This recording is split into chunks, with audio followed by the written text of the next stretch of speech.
Stop getting your news from the shade, brother. Stop getting your news from the shade room. Because if you're expecting quality journalism, you are a fool, and I'm here to tell you. This whole Barbie's Oscars snub is not a feminism issue. It's not a feminist issue. It is a Margot Robbie and Greta Gerwig issue. Somebody tell me why Donald J. Trump is back. Good morning, good afternoon, good evening. I do not know when you're listening to this podcast, but welcome back to It's That Deep, the podcast. If you're listening on Spotify, you will not have seen me just throw up some love heart signs to my people them on YouTube. But welcome back to another week, another round of stories, another week of us unpacking what the heck is happening in this world and trying to make sense of it. Also, us trying to make sense of who we are. This podcast is called It's That Deep because everything is that deep to me. This is a space for thinkers, for my lovers of sociology, my lovers of politics, of news, of pop culture, of current affairs. Gather here, not only gather here, but even send your people here. If you know you have people that love those things, send them here, because I'm really trying to build a community of people who think. I don't want people who don't think here. No. There's enough content out there. Shady, but sorry. Like, I want people who think to gather around here and let's have some good conversation. I'm excited for this week's round of honorable picks and our main story. Actually, now that I think about it, everything is very US based this week. I don't know why that happened, but yeah, I'm excited. Let's get into it. Actually, before we get into it, please show me some love, like the videos, comment. I really want to know your thoughts. I really don't want this to be a monologue. I want to know what you guys are thinking. I want to know what your opinions are on my opinions. I want us to have discourse. Do you get? In the comments. So if you're on YouTube, comment down below. Let me know what you're thinking, what you're feeling. And even if you're not on YouTube, please do run over to Spotify and rate the podcast. Be honest. If you want to give it 1 star, give it 1 star. Don't worry. I'll know who you are though. But yeah, rate the podcast. I'm going to try doing some polls and stuff so you can vote and also share your opinions over on Spotify. But let's just connect. Let's build a community. Okay, I'm waffling now. So yeah, let's get into our honorable picks. So if you listened to my episode last week, you'll remember I said I had an honorable pick ready. I was raring to go. I was ready to talk about it. And then Young Philly decided to do Young Philly things. And so I scrapped the second honorable mention in replacement for Philly. But we're going to bring it back this week. And my first honorable pick is all about Donald J. Trump and his return to the presidency of the United States. So 2024 is a big election year for some reason. Obviously, us here in the UK are going to go to the polls at some point. And over in the US, the Americans are going to pick their next president. Now, every election year in America starts the same. They have to decide their Republican and Democratic nominee who's going to represent the party at the wider election. Now, somebody tell me why Donald J. Trump is back. Somebody let me know why this ninja, why is he back? This guy, okay, so update on how things are going before I run too fast. Okay, so on the Democratic side, there have been obviously a bunch of nominations. Joe Biden is running again for presidency, which he can do because it would technically mean it's his second term. He's running with Kamala Harris as his running mate again. I'm really quite concerned for that individual because I saw a video the other day at one of his rallies. This guy is incoherent. He's babbling. He cannot string together sentences. So I'm really worried. And I mean, there's a whole conversation there about really should we put a limit on the age of people running for presidency globally? But he is, and no one is going to ever really usurp the sitting president when it comes to if they're going to represent either the Democratic or Republican Party for the next presidency. So Joe Biden is like a guaranteed next Democratic Party representation. Anyway, but on the Republican side, there have been 6 or 7 contenders. Some of them have slowly dropped out. And Mr. Donald Trump has resurfaced. So last week when I'd planned to speak about this, Donald Trump was just one of 4 or 5 contenders, but now a whole week later there's only 2 contenders left for the Republican Party. It's Donald Trump and a woman called Nikki Haley. And I think, people were People maybe saw it as satire. People were like, Donald Trump, surely not. Surely he's not going to come back and run for presidency. This guy is in court as we speak for a case of defamation. Of course, he went to court last year for sexual assault allegations. I don't know if he was named on Epstein's list. I don't think he was, but there's a lot of wahala on his head right now. And, you know, I think he's the real picture of perseverance and determination, and you get knocked once but you get back up. Do you know what I mean? As the scriptures say, like, he really said, in spite of all of the nonsense that's happening right now, I'm still gonna run for presidency. Like, have you seen a more determined person? Or maybe a more delusional person? Maybe that's the word we should use here.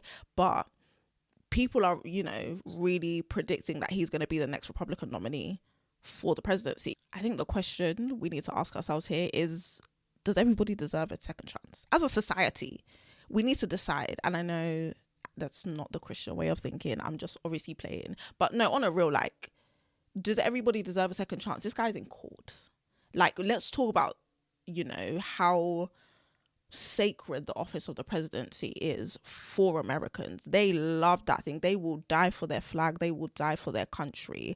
And so I would think you don't want somebody who's in court proceedings as we speak. We don't want somebody who has the legacy of January 6th on his head top to go back into office and to taint the sacredness of that office. We would think that's what Americans would want, but, and I'm going to make a TikTok video on this, actually. It might be out by the time this podcast is out. But I wonder, does everybody deserve a second chance? And B, I really think there's something to be said about, like, okay, we're going to get scriptural here, but, you know, the Bible talks about a dog returning to its vomit. What is it about the human condition that means that people like to return to what they know, or to what they're comfortable with, or to what they've experienced before? Because I say we, I'm not American, but the Americans are going to end up exactly where they were in 2020 with the same two options. Like, what is it about the human condition that means, and it's almost the same thing here in the UK, where we vote the Tories in time and time and time after again. Like, majority of my life has been spent under a Tory government. So there has to be something here about people returning to their quote unquote vomit, and people returning to what they know, whether or not that what they know is good or bad for them. It's what they know, and so they stick to it. And so I find it really interesting that in spite of all of the nonsense, like, Donald Trump was not an average president. He's been embroiled in more scandal than any other president, you know. But I find it interesting that people are rooting for him to return to the presidency in spite of what they know about him and his character. Why do we return to our vomit? Why are we so content with nonsense behavior? But it's like, it's our nonsense behavior. Do you know what I mean? It's just, those are my thoughts. We'll see how the election plays out. Like I said, I'm worried for Joe Biden. But anyway, it's not my country, so what's my own? Okay, so my second honorable mention for this week, I was on YouTube, as I do quite a lot, just scrolling, seeing what's on my feed, and I came across Piers Morgan on The Breakfast Club, and I just thought to myself, this is one of the weirdest crossovers I've ever seen in my life. It makes sense, but it doesn't make sense. Like, I was just so intrigued by it. Actually, disclaimer, something you should know if you're new here: I do not like Piers Morgan. I made it abundantly clear on my TikTok. I'm not a fan of the guy. I don't think he has integrity. I think he's a criminal also. But anyway, let's not even get too deep into that. But all I'm saying is, if there's two people in this world, if they have one hater, it's me. I nominate myself. It's Piers Morgan and it's Keir Starmer. Anyway, my hatred for Piers Morgan aside, I was like, cool, let me watch an interview. Let me see what could they possibly be talking about. And I got about halfway through the interview and I was like, oh, this is very, very upsetting, because we're not getting answers here. We're not really getting what we need as an audience. And my thought process, as I do, went to, and I tweeted about it. I was like, well, this is clear evidence of the erosion of journalism globally, thanks to influencer culture, thanks to celebrity culture, thanks to internet personalities. Because, I mean, you guys can go and watch the interviews if you want to call it that. I guess it is an interview, but you can go and watch it yourselves. there was little to no pushback on anything Piers Morgan is saying. Bear in mind, like, Piers Morgan has a history of speaking quite emotionally as opposed to with facts and figures and statistics. And this is somebody who was a journalist.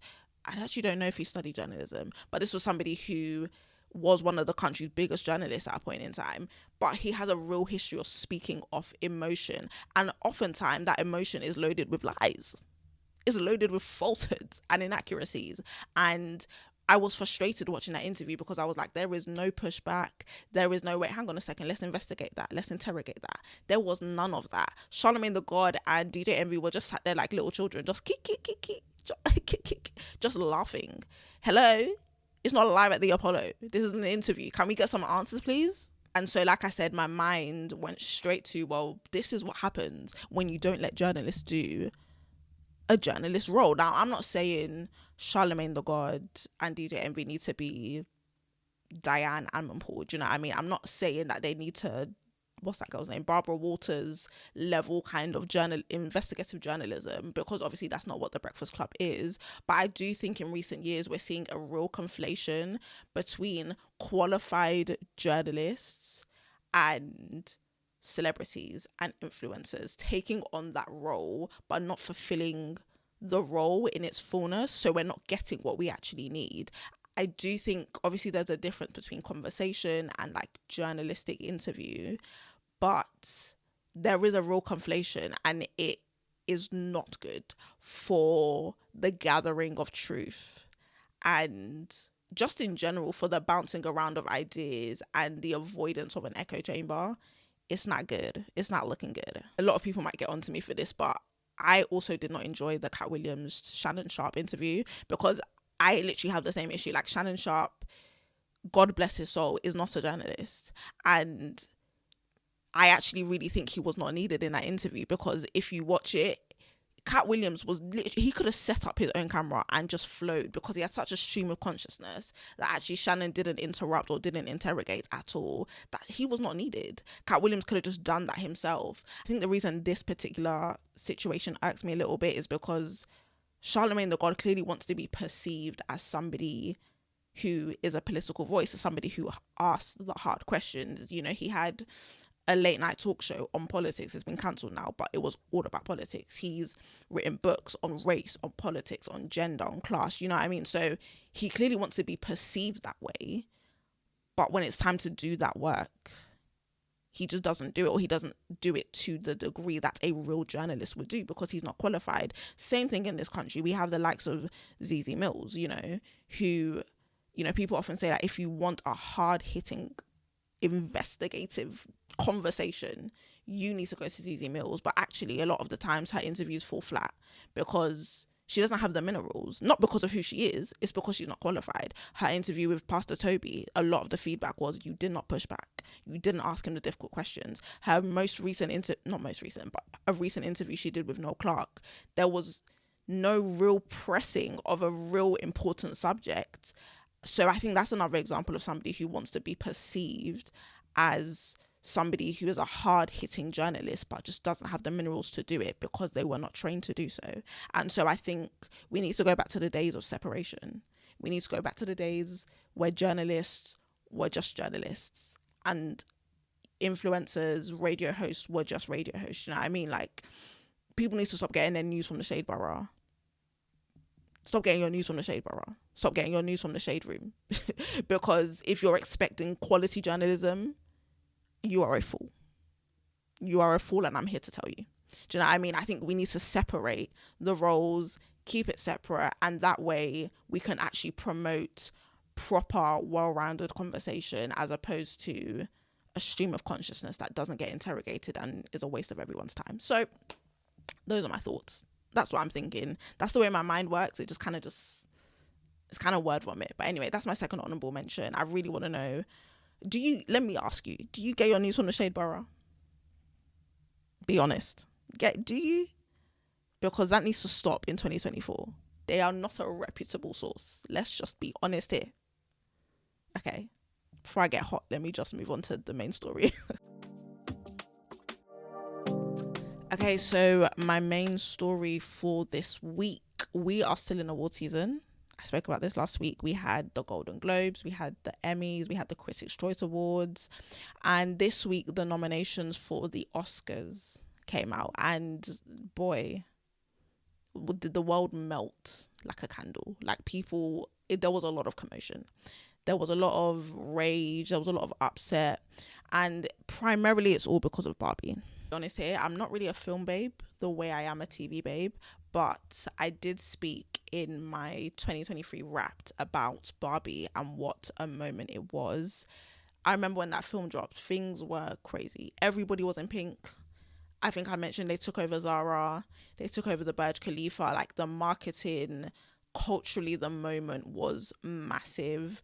You know, Greta Gerwig, who directed the film, broke the box office. I think it's like surpassed the 1 billion mark. It just really was a really significant and very crazy time when Barbie dropped. But now that we're in award season, that same cultural mania is not being translated really where it matters, and that's in awards. So there's been a whole hullabaloo this week about the fact that Margot Robbie, who was the main Barbie, and Greta Gerwig, who directed the film, they got snubbed, right, at the Oscars. They did not get nominations in the roles that they primarily served in. So Margot Robbie didn't get a nomination for leading actress, and Greta Gerwig didn't get a nomination for director. They both got nominations as producers, but nobody seems to care about that.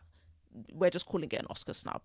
I think why a lot of people are in uproar is because there's a bit of an irony here. Like, this is a film about patriarchy and women versus men, and Ryan Reynolds, who played the main Ken, in terms of the main cast, is the only person who got a nomination. He got nominated in Best Supporting Actor category, but obviously Margot did not, and Greta Gerwig did not. So there's a bit of an irony there, and I think it's not lost on people, and that's why people are so upset.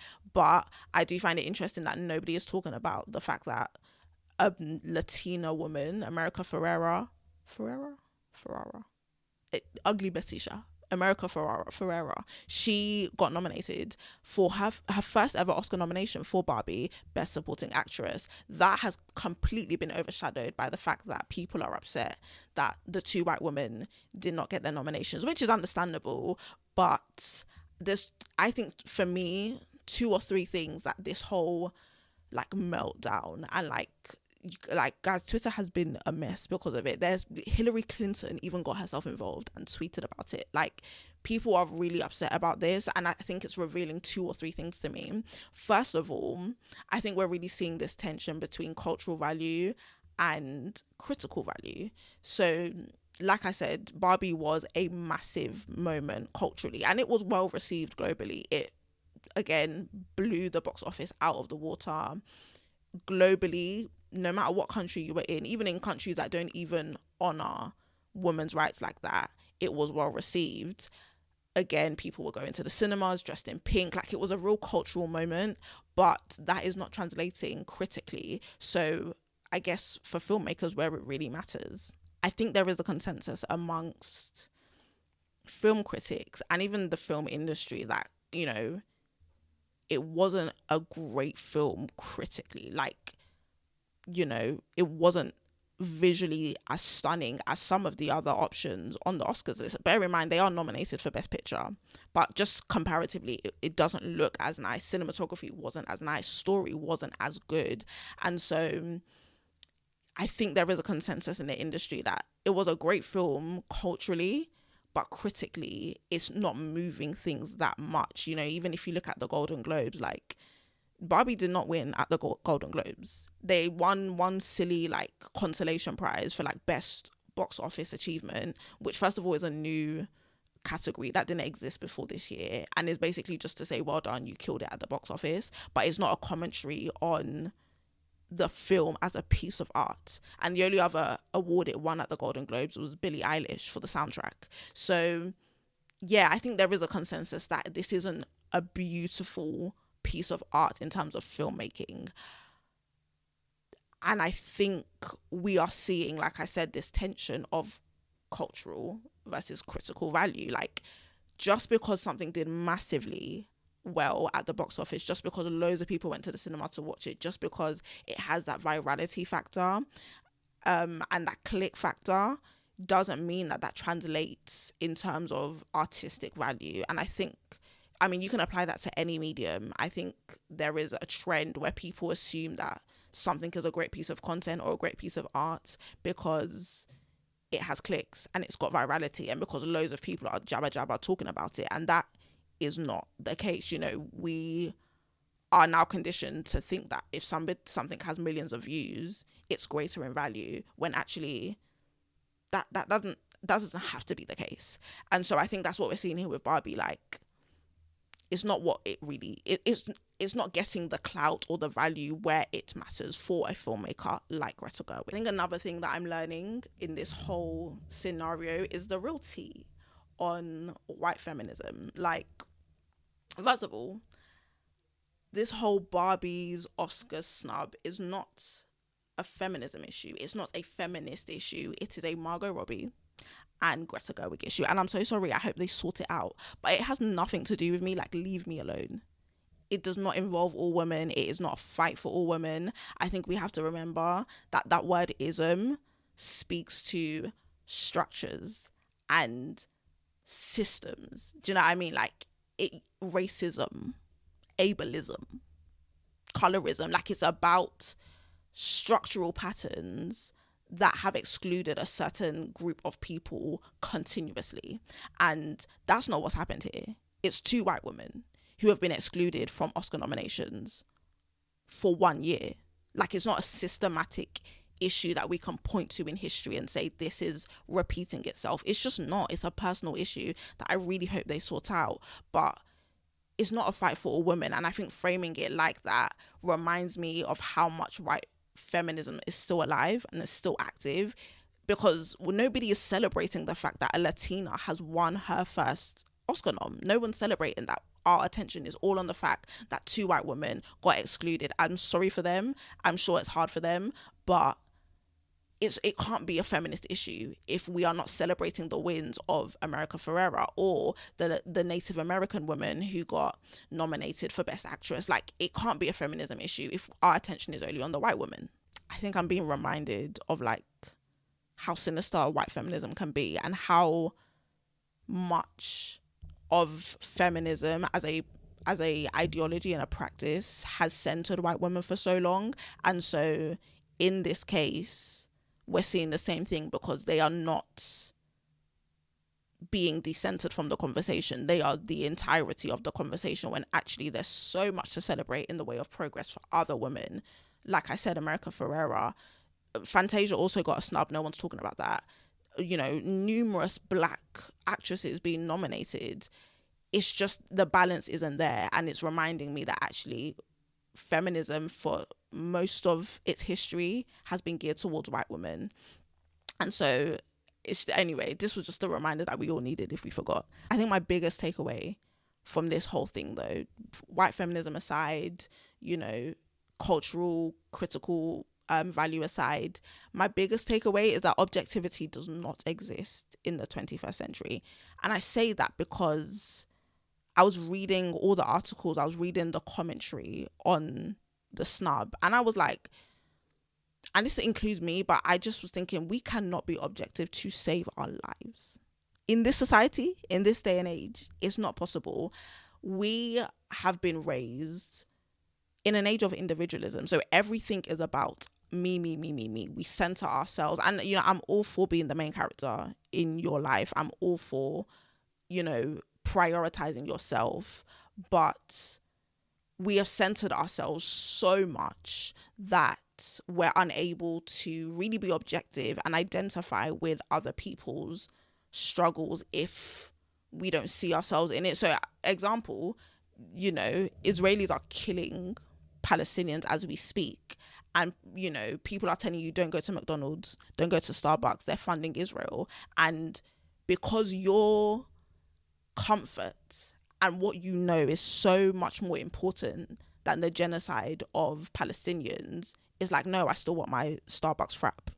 I still want my hamburger, right? You're centering yourself in that conversation, even though there's something greater that's happening here. So we're really in an age of individualism where it's really all about you and the choices you make and bun everybody else. And I think when I look at the Oscars snub and I look at how upset people are and how, like, really people are upset, guys. I just have never seen anything like it. But when I look at it, it makes me laugh. And I'm sure a lot of Black people around the globe, and I'm not here to do Oppression Olympics, but I'm sure a lot of people around the globe were like, so you lot get it now, right? Because Oscars So White was birthed out of something exactly like this. And actually, if we talk about isms and structural issues and systematic issues that have history we can point to, that's what Oscars So White was birthed out of. You know, Margot Robbie and Greta Gerwig didn't get the nomination, fair enough, but talk about the countless of Black films casted by Black people, fronted by Black people, directed, created by Black people that didn't even get a mention in the room, talk less of a nomination. Do you know what I mean? And that is a real evidence of a structural issue. And it's only that people are only now able to understand that because it's happened to them. And that's not what objectivity is. Objectivity is, I can't necessarily relate or identify or see myself in this circumstance, but I'm able to remove myself anyway and show some compassion or try and understand your position. And I find it interesting that people are not able to do that until they're in the very shoes. And that, like I said, is not what objectivity is. So it's really got me thinking about whether or not objectivity is achievable in the 21st century in a world where we are all about ourselves. It's about me, myself, and I, my story, my truth, a phrase I hate, honestly, you know, my comfort, what works for me. So yeah, those are my thoughts. Sorry guys, I tend to waffle, but I hope it all makes sense. Anyway, like I said, this is not a monologue, so please talk to me. Let me know what your thoughts are. Do you think you are objective? Because I think I've had to really assess myself and be like, Feyisara, you're not as objective as you would hope to be. And that's okay, because it's a process and we learn how to grow in objectivity. But yeah, there's so much in this like Barbie snub and whatever. But Godspeed to everyone that was nominated, wasn't nominated. We'll suck it up. You will suck it up and you will go again. Do you know what I mean? Black people have been doing that for years. So those are my thoughts for this week's Is That Deep podcast. Yeah, exciting times. Please make sure you like, subscribe, comment, heavy on the commenting, heavy on the sharing, please. Let's get people in on the conversation. I really want to know what you guys think. So as always, you can get at me on my personal socials as well. We'll all be in the description box on YouTube and also on Spotify. And yeah, I don't think I have much more to say. Thank you for joining me. I've had a time. I hope you've had a time. And yeah, I'm gonna think of something to outro a bit better, because this is quite boring. But we'll figure it out. Maybe next week there'll be a better outro. But love and guidance. Thank you all so much, and I will see you next week for a fresh set of stories. So take care.